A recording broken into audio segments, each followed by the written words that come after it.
రచించాలి రచించాలి జై జై కిసాన్.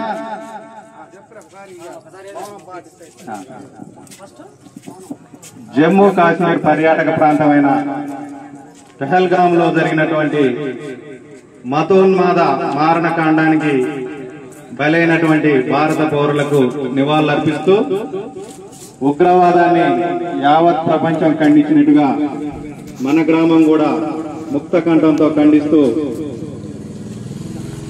ఈ ఘాతుకానికి పాల్పడిన ఉగ్రవాదులను వారికి సపోర్ట్ చేసే దేశాలను భారత ప్రభుత్వం అదేవిధంగా భారత సైన్యం కఠినంగా శిక్షించాలని ముక్త కంఠంతో ఆచార్యులగూడెం గ్రామ ప్రజలంతా కోరుకుంటూ స్వర్గస్థులైనటువంటి పౌరులకు అమరవీరులకు 2 నిమిషాలు మౌనం పాటించి వారి ఆత్మకు శాంతి కలిగే విధంగా దేవుణ్ణి ప్రార్థించాలని కోరుకుంటున్నాం.